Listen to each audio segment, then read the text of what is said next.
श्री शिव महापुराण रुद्र संहिता द्वितीय खंड अध्याय 27।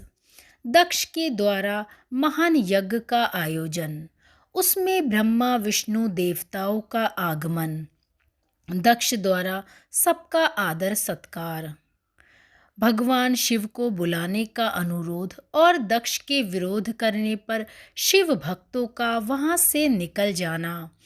ब्रह्मा जी कहते हैं, नारद, एक समय दक्ष ने बहुत बड़े यज्ञ का आरंभ किया। उस यज्ञ की दीक्षा लेकर उन्होंने उस समय समस्त देवर्षियों, महर्षियों तथा देवताओं को बुलवाया। वे सभी उस यज्ञ में पधारे।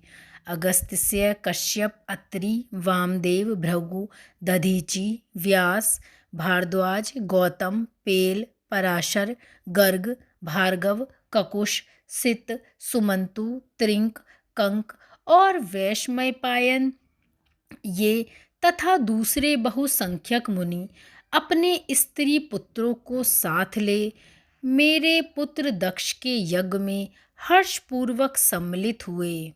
इनके सिवा समस्त देवगण, महान अभियुद्धशाली लोकपालगण और सभी उपदेवता अपनी उपकारक सैन्य शक्ति के साथ वहां पधारे। दक्ष ने प्रार्थना करके सदल बल मुझ विश्व सृष्टा ब्रह्मा को भी सत्यलोक से बुलवाया। इसी तरह भांति भांति से सादर प्रार्थना करके बैकुंठ लोक से भगवान विष्णु भी बुलाए गए। शिवद्रोही दुरात्मा दक्ष ने उन सबका बड़ा सत्कार किया। विश्वकर्मा ने अत्यंत दीप्तिमान, विशाल और बहुमूल्य दिव्य भवन बनाए। दक्ष ने वे ही भवन समागत अतिथियों को ठहरने के लिए दिए। सभी लोग सम्मानित हो उन संपूर्ण भवनों में यथा योग्य स्थान पाकर ठहरे हुए थे। दक्ष का वह महायज्ञ उस समय कनखल नामक तीर्थ में हो रहा था। उसमें दक्ष ने भृगु आदि तपोधनों को ऋत्विज बनाया। संपूर्ण मरुदगणों के साथ स्वयं भगवान विष्णु उसके अधिष्ठाता थे। मैं वेद त्रयी की विधि को दिखाने या बताने वाला ब्रह्मा बना। इसी तरह संपूर्ण दिक्पाल अपने आयुधों और परिवारों के साथ द्वारपाल एवं रक्षक भी बने और सदा कौतूहल पैदा करते थे। यज्ञ सुंदर रूप धारण करके दक्ष के उस यज्ञ मंडल में उपस्थित था। महामुनियों में श्रेष्ठ सभी महर्षि स्वयं वेदों के धारण करने वाले हुए थे। अग्नि ने भी उस यज्ञ महोत्सव में शीघ्र ही हविष्य ग्रहण करने के लिए अपने सहस्त्रों रूप प्रकट किए थे। वहां 88,000 ऋत्विज एक साथ भवन करते और हवन करते। 64,000 देवर्षि उद्दाता थे। अर्धवायु एवं होता भी उतने ही थे। नारद आदि देवर्षि और सप्तर्षि पृथक पृथक गाथा गान कर रहे थे। दक्ष ने अपने उस महायज्ञ में गंधर्वों, विद्याधरों, सिद्धों, वाराह, आदित्य और उनके गण, यज्ञ तथा नागलोक में विचरने वाले समस्त नागों का भी बहुत संख्या में वरण किया। ब्रह्मर्षि, राजर्षि और देवर्षियों के समुदाय तथा बहुसंख्यक नरेश भी उसमें आमंत्रित थे, जो अपने मित्रों, मंत्रियों तथा सेनाओं के साथ आए थे। यजमान दक्ष ने उस यज्ञ में वसु आदि समस्त देवता गणों का भी वरण किया।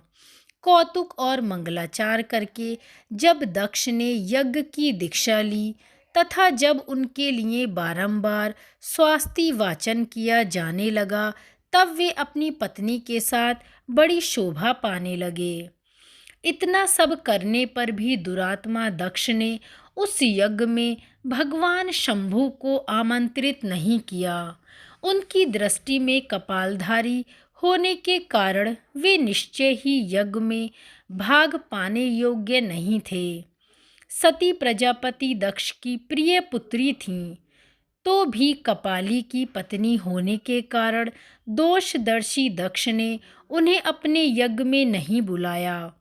इस प्रकार जब दक्ष का वह यज्ञ महोत्सव आरंभ हुआ और यज्ञ मंडप में आए हुए ऋत्विज अपने अपने कार्य में संलग्न हो गए, उस समय भगवान शंकर को उपस्थित देख शिव भक्त दधीची का चित्त अत्यंत उद्विग्न हो उठा और वे बोले, दधीची बोले, मुख्य मुख्य देवताओं तथा महर्षियों, आप सब लोग प्रशंसा पूर्वक मेरी बात सुनो।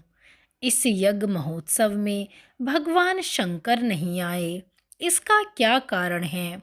यद्यपि ये देवेश्वर बड़े बड़े मुनि और लोकपाल यहाँ पधारे हैं, तथापि उन महात्मा पिनाक पाणी शंकर के बिना यह यज्ञ अधिक शोभा नहीं पा रहा। बड़े बड़े विद्वान कहते हैं कि मंगल में भगवान शिव की कृपा दृष्टि से ही समस्त मंगल कार्य संपन्न होते हैं।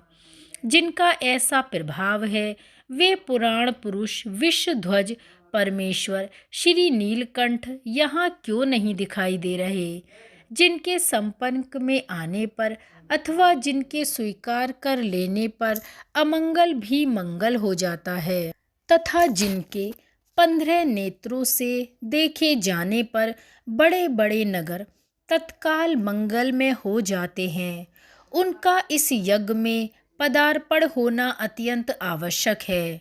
इसलिए तुम्हें स्वयं ही परमेश्वर शिव को यहाँ बुलाना चाहिए, अथवा ब्रह्मा, प्रभावशाली भगवान विष्णु, देवराज इंद्र, लोकपालगणों, ब्राह्मणों और सिद्धों की सहायता से सर्वथा प्रयत्न करके इस समय यज्ञ की पूर्ति के लिए तुम्हें भगवान शंकर को यहाँ ले आना चाहिए। आप सभी लोग उस स्थान पर जाएं जहाँ शंभु विराजमान है। वहाँ से दक्ष नंदिनी सती के साथ भगवान शंभु को यहाँ तुरंत ले आएं। जगदम्बा सहित परमात्मा शिव यदि यहाँ आ गए तो उनसे सब कुछ पवित्र हो जाएगा। उनके स्मरण से, उनके नाम लेने से सारा पुण्य में कर्म हो जाएगा। अतः पूर्ण प्रयत्न करके भगवान वृषभध्वज को यहाँ ले आना चाहिए। भगवान शंकर के यहाँ पदार्पण करते ही यह यज्ञ पवित्र हो जाएगा, अन्यथा यह पूरा भी नहीं होगा। मैं सत्य कहता हूँ। दधीची का यह वचन सुनकर दुष्ट बुद्धि वाले मूढ़ दक्ष ने हंसते हुए रोषपूर्वक कहा, भगवान विष्णु संपूर्ण देवताओं के मूल हैं, जिनमें सनातन धर्म प्रतिष्ठित है। जब इनको मैंने सादर से बुला लिया तब इस यज्ञ में और क्या कमी रहेगी? जिनमें वेद यज्ञ और नाना प्रकार के समस्त कर्म प्रतिष्ठित हैं, वे भगवान विष्णु तो यहाँ आ ही गए। इनके सिवा सत्यलोक से लोक पितामह ब्रह्मा वेद, उपनिषदों और विविध आगमों के साथ यहाँ पधारे हैं। देवगणों के साथ स्वयं देवराज इंद्र का भी शुभ आगमन हुआ है, तथा आप जैसे निष्पाप महर्षि भी यहाँ आए हैं। जो महर्षि यज्ञ में सम्मिलित होने के योग्य, शांत और सुपात्र हैं, वेद और वेदार्थ के तत्व को जानने वाले हैं और दृढ़ता पूर्वक व्रत का पालन करते हैं, वे सभी और स्वयं आप भी जब यहाँ पदार्पण कर चुके हैं, तब हमें यहाँ युद्ध से क्या प्रयोजन है? मैंने ब्रह्मा जी के कहने से ही अपनी कन्या रुद्र को ब्याह दी थी। वैसे मैं जानता हूँ कि हर कुलीन नहीं है, उनके न माता है न पिता, वे भूतों, प्रेतों और पिशाचों के स्वामी हैं, अकेले रहते हैं। उनका अतिक्रमण करना दूसरों के लिए अत्यंत कठिन है। वे आत्म प्रशंसक, मूढ़, जड़, मौनी और ईर्ष्यालु हैं। इस यज्ञ कर्म में बुलाए जाने योग्य नहीं है, इसीलिए मैंने उनको यहाँ नहीं बुलाया। अतः दधीची जी, आपको फिर कभी ऐसी बात नहीं करनी चाहिए। आप सब लोग मिलकर मेरे इस महान यज्ञ को सफल करें। दक्ष की यह बात सुनकर दधीची ने समस्त देवताओं और मुनियों को सुनाते हुए यह सारगर्भित बात कही। दधीची बोले, दक्ष, उन भगवान शिव के बिना यह महान यज्ञ अज्ञेय है। अब यह यज्ञ कहलाने योग्य नहीं रह गया। इस यज्ञ से तुम्हारा विनाश हो जाएगा। ऐसा कहकर दधीची दक्ष की यज्ञशाला से अकेले ही निकल पड़े और तुरंत अपने आश्रम को चल दिए।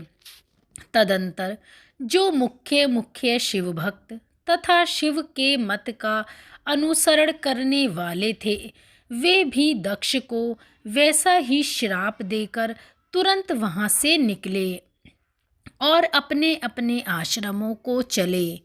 मुनिवर दधीची तथा दूसरे ऋषियों के उस यज्ञ मंडप से निकल जाने पर दुष्ट बुद्धि शिवद्रोही दक्ष ने उन मुनियों का उपहास करते हुए कहा। दक्ष बोले, जिन्हें शिव ही प्रिय हैं, वे नाम मात्र के ब्राह्मण दधीची चले गए।